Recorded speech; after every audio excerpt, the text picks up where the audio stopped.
house cleaning. That's the focus of tonight's angle. All right, with Joe Biden at 38% average approval rating, now 58% of the country says he has the wrong priorities. And that election loss in Virginia? Now, one wouldn't think that the mood at the White House would be upbeat, pretty giddy.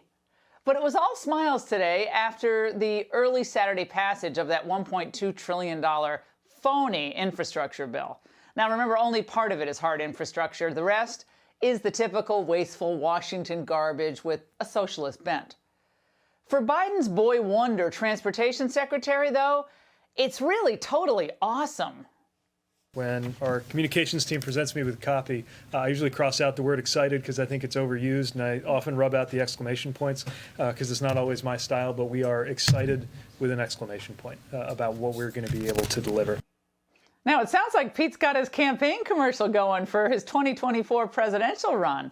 There it is. And let's face it, the Democrats are going to be wiped out in 2022 because we know the generic ballot now has Republicans at +8, if you can believe it.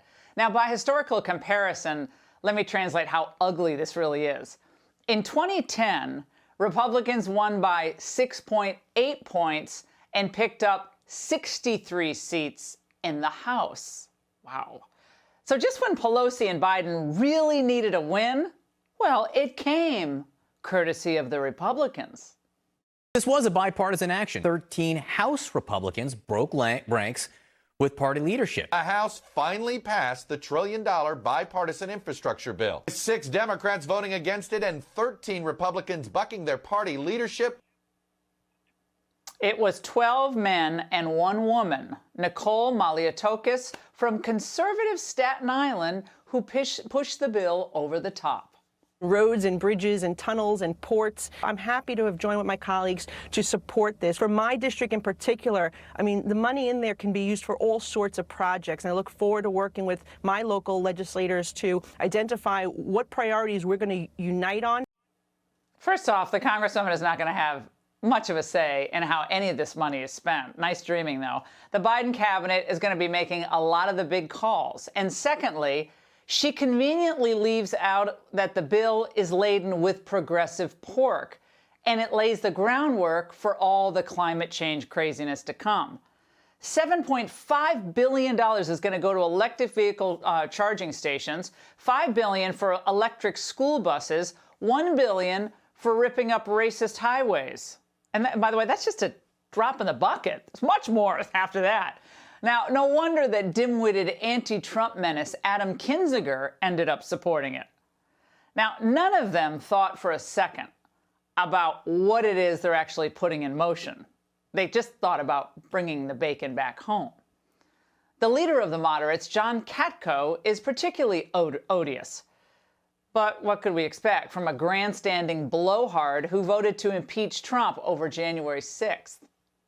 Now, just as the Capitol Police protected us, Congress must match that courage and protect the Constitution, our democratic processes, and this nation. The president's role in this insurrection is undeniable. Well, since then, Katko's been a dead man walking in conservative politics. Months ago, the powerful Conservative Party of Onondaga County said it would not back Katko's re-election. And he already has his first primary challenger. I love that. Good. Now, at least 3 out of the 13 washout GOP congressmen have already announced their retirement. Get out the door. Well, good, because each and every one of them either didn't read the entire bill, which is a dereliction of duty, or they did read it and just ignored its most egregious provisions, which frankly is worse than a dereliction of duty. A particularly lame Pelosi-inspired justification for supporting it came from Congressman David McKinley from West Virginia. Remember, it's for the children. He said, "We've all heard stories of children in West Virginia sitting in parking lots to do their schoolwork because their homes are not connected to reliable broadband internet. Tonight, I voted for those kids." Oh, really, David? After watching the Democrats destroy West Virginia's coal industry as China's roars ahead, he now trusts the Democrats to take care of the children in West Virginia? What planet is he living on? The fact is, these 13 House Republicans are trusting Biden's cabinet secretaries to spend this gargantuan sum of money, do it wisely, when the smart move would have been to wait to pass a clean infrastructure bill until the Republicans take back the House next year. Unless, that is, you trust Energy Secretary Granholm to focus on common sense solutions to skyrocketing energy prices. Is the Granholm plan to increase oil production in America? Oh my God, that is hilarious. Would that I had the magic wand on this. Should Americans, in what will likely be a cold winter, most of them are, expect to pay higher prices for heating their homes? Yeah, this is going to happen. Oil and gas companies are not flipping the switch as quickly as the demand requires. Oh my God, is there any more idiotic person who's ever been a cabinet member? I think what we demand, Madam Secretary, is an energy secretary confident enough to answer basic questions, not a 10-watt bulb pretending to be a spotlight. Again, this is the party with zero solutions. They only exacerbate problems. And every GOP vote for this bill, which is the companion bill to the next even worse social spending bill, ensures that current inflation lasts longer and energy prices go even higher. Now, currently, the White House has zero plans to keep the latter from soaring out of control. Could you just lay out what those other options are that he's considering? So I don't have anything specific here. The president spoke to this recently, but he's also asked FTC to crack down on illegal pricing. But also we're going to continue to monitor the situation and have a number of tools in our arsenal. As I just mentioned, I don't have anything specific. Monitoring the situation. That's always my favorite answer.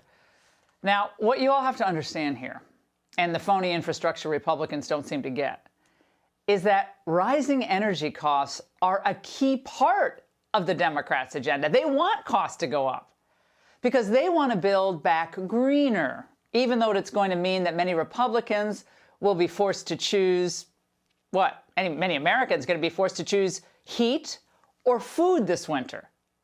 Affordable energy means that Americans need less government and have more freedom. They can have more freedom to do what they want, to go where they want, wherever they want. But the pricier gasoline, airline, and train tickets become, the less freedom you have. And they're totally fine with that. Now, somehow, the president's chief of staff, Ron Klain, he believes that Tuesday's election losses demonstrate that voters want more spending. I do think the voters sent a message on Tuesday. They wanted to see more action in Washington. They wanted to see things move more quickly. And 3 days later, Congress responded, passing the president's infrastructure bill. Well, a new survey out by CNN shows the main concern for voters isn't infrastructure. It's not equity. It's not racial justice issues either. What do Americans think are the biggest issues that he should be focused on right now? It is the economy. 36% of Americans say the economy is the most important, compared to 20% who say coronavirus. That's now the second issue. Well, the economy is linked with the supply chain problems, the inflation and energy costs. By driving our nation further into debt with spending, well, things are only going to get worse. Of course, selling you out in the House wouldn't have been possible, though, if 19 Republican senators didn't sell you out in the Senate first. From Mitch McConnell to Mitt Romney, the old establishment decided to grab a piece of the pie. One report notes that Mitch's state of Kentucky can expect to receive more than $5 billion from the federal package. Again, as long as they get their piece, they'll just ignore the fact that it provides the momentum for the Build Back Better bill, which will cost an estimated $4 trillion. No wonder the far left is ecstatic in anticipation. It is a human infrastructure bill. It's transformational. The child tax credit. When we think about $400 billion for that climate change, $555 billion there, $150 billion in housing. Now, the idea that Joe Manchin and Kristen Sinema are going to hold the line for sanity Because the GOP in the Senate and the House gave them a slice of infrastructure? Highly unlikely. Now, every once in a while, we get big think pieces in the media about why populism continues to be so powerful in much of the country and why GOP voters continue to press for major change. The complete inability of GOP leadership to hold the line, to do what they were elected to do and block over $1 trillion in wasteful spending that's going to lead to more inflation, is a classic example of why populism will continue to grow. The establishment won this round, but their time is running out. Americans are not going to sacrifice their living standards to keep the Democrats and their GOP allies in power. We saw last week in Virginia and New Jersey that change is coming. And the more harm the establishment does to the economy, the faster and stronger that change is going to be. And that's the angle. Hey, Sean Hannity here. Hey, click here to subscribe to Fox News YouTube page and catch our hottest interviews and most compelling analysis. You will not get it anywhere else.